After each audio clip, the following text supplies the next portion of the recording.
Until now we understood the term exposure. Exposure to the reality of how the mind is formed. Exposure to the past that quietly dictates behavior. And exposure to the uncomfortable truth that awareness alone does not produce change. Part 2 begins with a more difficult premise. Knowing what is wrong does not make you strong. Acting correctly under pressure does. David Goggins makes a deliberate shift at this stage of the book. He moves away from explanation and toward conditioning.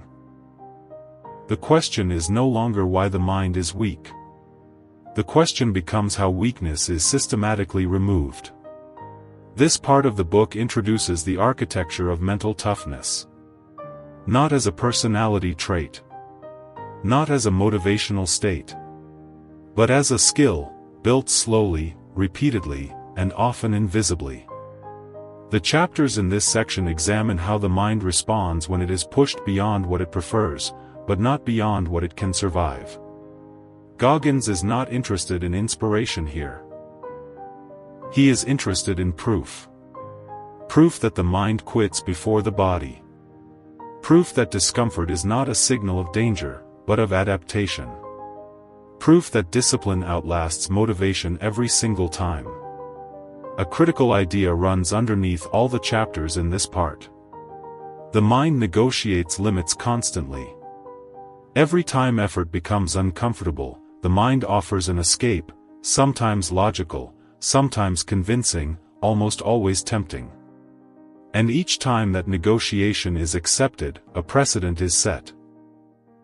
Over time, those precedents form identity. Goggins argues that most people are not limited by their circumstances, but by the agreements they have made with their own discomfort. Modern life strengthens this pattern. Convenience removes friction. Comfort removes urgency. Distraction removes silence. As a result, people rarely test their true capacity. They mistake fatigue for inability. They mistake discomfort for danger. And they mistake quitting for self-respect. Part 2 directly confronts this misunderstanding. The chapters ahead explain how Goggins deliberately reverses this conditioning. How he stores evidence of past endurance. How he uses suffering not emotionally, but strategically. And how repeated exposure to difficulty rewires the mind's response to stress. This is not about becoming extreme. It is about becoming reliable under pressure. Reliable when motivation disappears. Reliable when effort feels pointless. Reliable when the mind begins to search for reasons to stop. Part 2 also clarifies something essential. Mental toughness is not built during dramatic moments. It is built during ordinary moments where quitting would be reasonable, but is resisted anyway. These chapters show how toughness is accumulated quietly, through systems rather than willpower, through repetition rather than intensity. As we move into the next chapter, the focus narrows further. Goggins introduces the first concrete mechanism he uses to enforce honesty and eliminate excuses. Not emotionally, but structurally. It is a tool that removes negotiation with the self and replaces it with evidence. And it marks the moment where this book stops explaining strength and starts engineering it. Chapter 4, Taking Souls. Pain doesn't just break people. Sometimes, if handled right, it does something far more dangerous: it forges them. Chapter 4 is where David Goggins stops surviving pain and starts using it as a weapon. Up to this point, life had already tried to crush him: abuse, obesity, failure, self-doubt. But here's the shift: Goggins no longer waits for suffering to arrive. He walks straight into it. He understands something most people never do. When you voluntarily suffer, you gain power over those who quit when things get hard. This chapter introduces one of the most brutal and misunderstood ideas of the book: taking souls. Not in a literal sense, but psychologically. Taking souls is about outlasting. It's about staying calm, focused, and relentless when everyone around you is breaking. When others are gasping for air, you push harder. When they start negotiating with their mind, you stay silent and keep moving. And when they see you doing that, something breaks inside them. They start questioning themselves. Why am I tired when he isn't? Why am I slowing down when he's speeding up? What does he have that I don't? That doubt? That's the soul being taken. Not by arrogance. Not by trash talk. But by discipline and composure under pain. Goggins makes it brutally clear. Pain is not your enemy. Your reaction to pain is. Most people experience discomfort and immediately look for an exit. They slow down. They complain. They justify quitting. But Goggins flips the script. He welcomes pain as proof that he's operating beyond his old limits. Pain becomes feedback. A signal that growth is happening. And here's the uncomfortable truth this chapter forces on the reader. You don't rise to the level of your motivation. You fall to the level of your training.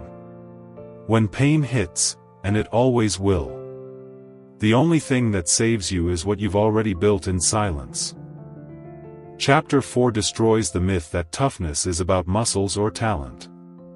Goggins is not winning because he's the strongest in the room. He's winning because his mind refuses to negotiate. Others ask, how much longer? Is this enough? Can I stop now? Goggins asks only one thing. What's next? That difference is everything. Taking souls is not about humiliating others. It's about proving to yourself, again and again, that you are capable of more than your mind says you are. And once you prove that to yourself, confidence stops being fragile. This chapter is uncomfortable because it exposes a hard reality. Most limits are self-imposed. Most quitting happens long before the body is actually done. Goggins doesn't sugarcoat it. If you want an exceptional life, you must be willing to endure what average people avoid. You don't wait to feel ready. You don't wait for motivation. You show up, suffer, and let discipline do the talking. Because in the end, the world doesn't remember comfort. It remembers those who stayed standing when everyone else sat down. Chapter 4 teaches us one brutal truth. Pain doesn't disappear when you grow, you just stop running from it. When you learn to stay calm inside suffering, when you keep moving while others slow down, you don't just build strength, you build authority over your own mind. That's what taking souls really is, proving, silently, that discomfort no longer controls you. But here's the catch.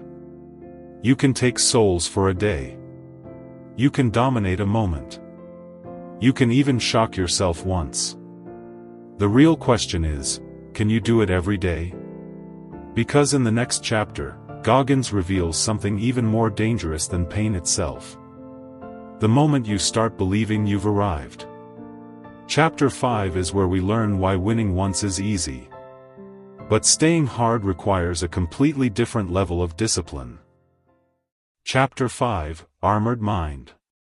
By the time David Goggins reaches Chapter 5, something important has already happened. The chaos of his childhood, the humiliation, the physical suffering, the moments of self-hate, they have done their job. They have broken him open. But being broken is not the same as being rebuilt. This chapter is not about becoming strong.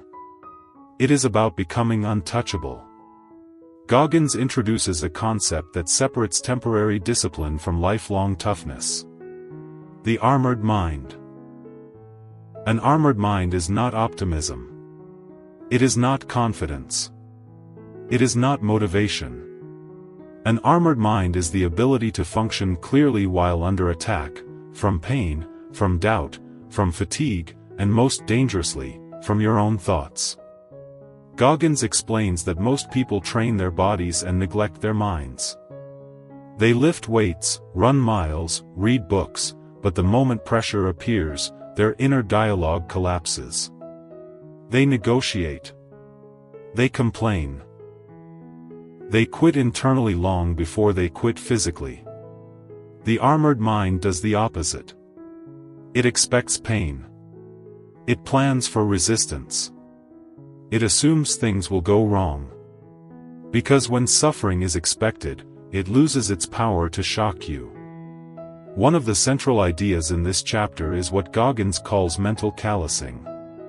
Just like your hands develop calluses through friction, your mind hardens only through repeated exposure to discomfort. There is no shortcut. There is no intellectual substitute. You cannot read your way into toughness. You cannot think your way into resilience. You must experience controlled suffering repeatedly. Goggins describes how he deliberately placed himself in uncomfortable situations, not because they were heroic, but because they were necessary. Every run when his legs were already destroyed. Every workout done after a brutal day. Every decision to keep going when logic said stop. These moments were not about physical gains. They were about teaching the mind that pain is survivable. Once the mind learns this, fear loses its authority. Goggins makes a brutal observation here. Most people are not defeated by pain, they are defeated by surprise. They don't expect resistance. They don't expect failure. They don't expect exhaustion. So when it arrives, they interpret it as a signal to stop. The armored mind removes that interpretation. Pain becomes information, not an emergency. Fatigue becomes background noise, not a command. This is why two people can face the same struggle and have completely different outcomes. One panics. The other adapts. The difference is not talent. It is preparation at the mental level. Look at modern work culture. Most people aren't physically exhausted, they are mentally brittle. One bad meeting, one critical email, 1 week without results, and their confidence collapses. Not because the problem is big, but because they never trained for pressure. They expect progress without friction. But the armored mind understands something modern life has forgotten. Pressure is not the exception, it is the environment. Those who train their minds for discomfort don't burn out faster. They burn out less. Because stress doesn't surprise them. A major part of building an armored mind is controlling internal dialogue. Goggins is ruthless about this. He points out that the mind is constantly trying to escape effort. It exaggerates pain. It invents excuses. It negotiates. The armored mind does not debate. It issues commands. This doesn't mean positive affirmations or motivational slogans. It means clear, uncompromising instructions. Keep moving. Do the work. Finish. No emotion attached. Over time, this kind of self-talk rewires the mind. The voice that once begged for comfort becomes quieter. The voice that demands effort becomes dominant. One of the most uncomfortable truths in this chapter is that no one can build your armor for you. Support helps. Inspiration helps. But toughness is forged in solitude. In the moments when no one is watching and quitting would have no consequences, except internal ones. This is why Goggins emphasizes personal accountability so heavily. The armored mind is built when you keep promises to yourself under pressure. Every broken promise weakens the armor. Every honored commitment thickens it. Goggins is honest here, this path is not comfortable. An armored mind will make you different. It will make you less relatable to people who avoid discomfort. It will isolate you at times. But it will also make you free. free from fear of pain, free from dependence on motivation, free from the need for perfect conditions. And that freedom is worth the cost. By the end of chapter 5, Goggins has built the foundation. The mind is hardened. The expectations are reset. The excuses are losing power. But there's still a danger left, a subtle one. Because once you build an armored mind, the world starts rewarding you. And that reward can quietly become a trap. That is exactly what the next chapter exposes. Chapter 5 leaves us with a hard realization. Once you build an armored mind, life doesn't suddenly become easier, you become harder to break. Pain no longer shocks you. Pressure no longer confuses you. Discomfort no longer feels personal. But this strength comes with a new danger. Because when you start winning battles against your own mind, the world begins to reward you, with recognition, respect, and sometimes even applause. And if you're not careful, that applause can quietly replace your discipline. The armor that protected you can slowly turn into ego. The habits that built you can soften into comfort. And the hunger that once drove you can fade without you noticing. That is why the next chapter matters so much. In chapter 6, Goggins strips away the illusion of external rewards and forces us to confront a deeper truth. This journey was never about winning trophies or proving anything to anyone else. It was always about who you become when no one is watching. And that understanding changes everything. Chapter 6, it's not about a trophy. By the time David Goggins reaches this chapter, the transformation is visible. The body is harder. The mind is armored. The discipline is no longer fragile. And this is exactly where most people fail. Because improvement attracts attention. Attention brings validation. And validation slowly poisons the reason you started. Chapter 6 exists to dismantle that poison. Goggins makes it clear. If your effort depends on recognition, your discipline has an expiration date. Trophies fade. Applause moves on. And when the external reward disappears, so does your consistency. This chapter is not anti-achievement. It is anti-dependency. Goggins explains that the moment you start tying your self-worth to outcomes, medals, praise, numbers, rankings, you surrender control. Because outcomes are unstable. You can do everything right and still lose. You can show up disciplined and still be ignored. You can work relentlessly and still not be rewarded. If your motivation lives outside you, it will abandon you the moment circumstances change. That's why Goggins repeats this idea with almost brutal insistence. The work itself must be the reward. Not how it looks. Not what it earns. Not who notices. A trophy tells you something is finished. And the moment you believe you've finished something, growth stops. Goggins warns that trophies create a false sense of arrival. They whisper, "You've earned rest, you've proven enough, you can ease up now." But life does not respect past effort. Pain does not care what you achieved yesterday. Weakness does not disappear because you once overcame it. The disciplined mind understands this. Every day resets the scoreboard. One of the strongest undercurrents of this chapter is Goggins' obsession with unseen effort. The workouts no one records. The runs with no audience. The suffering with no witness. This is where real character is formed. Anyone can push harder when the spotlight is on. Very few can suffer with the same intensity in silence. Goggins makes it clear that if you only perform when watched, you are not disciplined, you are performing. Discipline does not need an audience. Think about modern productivity culture. People chase visible wins, promotions, certificates, social media validation, metrics that can be posted and praised. But the invisible habits. Reading consistently, training daily, refining skills quietly, are neglected because they don't feel rewarding fast enough. Goggins' philosophy cuts through this illusion. If you only value what can be measured publicly, you will avoid the work that actually changes you. And the work that changes you is almost always boring, repetitive, and invisible.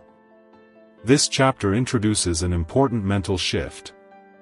You must become your own judge. Goggins doesn't measure success by wins. He measures it by effort given under pressure. Did you show up when you didn't feel like it? Did you push when quitting felt justified? Did you keep standards high when no one was enforcing them? If yes, the day was a success, regardless of outcome. This kind of internal scorekeeping makes you immune to external chaos. You no longer rise and fall with praise or criticism. You rise and fall only with your own standards. Chapter 6 exists because the earlier chapters work. If you follow Goggins' methods, you will become stronger. You will stand out. You will start winning in ways others don't. And if you're not careful, that success will soften you faster than failure ever could. This chapter removes that weakness. It teaches you to respect the process more than the prize, and the effort more than the outcome. By the end of this chapter, the reward is redefined. The reward is not the trophy. The reward is not the recognition. The reward is the person you can rely on under pressure. Someone who does not need motivation. Someone who does not wait for approval. Someone who keeps going because that is simply who they are now. That identity cannot be taken away. Energy leading forward. But there's still one problem left. Even if you don't chase trophies. Even if you don't depend on recognition. The mind still has one last escape route. It will tell you that toughness belongs only to the gifted. That discipline is about talent, genetics, or natural ability. The next chapter destroys that excuse completely. Chapter 6 does not ask you to stop achieving. It asks you to stop needing achievement to justify effort. Goggins makes it clear that when discipline is powered by outcomes, it remains fragile. It rises with success and collapses with silence.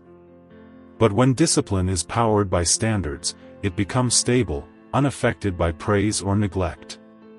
This chapter brings the focus back to something quieter and more demanding. The daily decision to show up with the same seriousness, regardless of how yesterday went. No trophies to chase. No audience to impress. No finish line to reach. Just the work, done repeatedly, honestly, and without negotiation. That shift matters because it changes the source of control. Life no longer decides whether you stay consistent. Circumstances no longer dictate your effort. You do. And once that control is internalized, progress stops feeling dramatic. It becomes routine. Almost ordinary.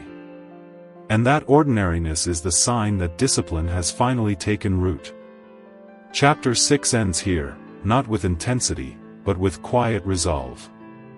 What follows next is not a new lesson, but a consolidation of everything learned so far. By the end of this part, the noise has faded. There is no adrenaline here. No dramatic breakthrough. No sense of arrival. And that absence is intentional. Because part 2 is not about transformation that can be seen, it is about transformation that stabilizes. In chapter 4, we learned that pain does not need to be eliminated to move forward. When approached deliberately, suffering becomes familiar, and familiarity removes fear. What once felt overwhelming becomes manageable. Not because the pain decreased, but because your relationship with it changed. Chapter 5 took that exposure and gave it structure. The armored mind was not built through intensity or motivation, but through repeated encounters with resistance. This chapter showed us that resilience is not emotional strength, it is behavioral consistency under pressure. The mind becomes reliable only after it has been tested enough times to stop panicking. And then chapter 6 did something subtle, but critical. It removed the illusion of reward. It showed us that if effort depends on recognition, discipline will always be conditional. When trophies disappear, when praise fades, when progress becomes invisible, most people loosen their standards without realizing it. Not because they are weak, but because they were never trained to operate without feedback. This is where part 2 truly settles. What these chapters collectively build is not intensity, but independence. Independence from motivation. Independence from outcomes. Independence from validation. The work is no longer exciting. But it is steady. And steadiness is far more dangerous than excitement. This phase of the journey is quiet, repetitive, and often unrewarded. The days begin to look similar. The effort no longer feels heroic. And this is exactly where most people drift away, not with a clear decision, but with small compromises that feel justified. Part 2 forces us to confront an uncomfortable truth. Real growth does not announce itself. It happens while nothing seems to be happening. Standards are maintained without witnesses. Effort is given without guarantees. Discipline becomes routine rather than dramatic. And once discipline becomes routine, it no longer needs belief. It becomes identity. This part closes not by pushing us forward, but by grounding us. By stripping away excess emotion and leaving behind something far more durable. A self that can be relied upon even when conditions are ordinary, progress is slow, and recognition is absent. But this stability introduces a new confrontation. Because once motivation is gone, applause is removed, and discipline becomes internal, the mind searches for one final escape, the idea that not everyone is built for this. That toughness belongs to the naturally gifted. That discipline requires talent.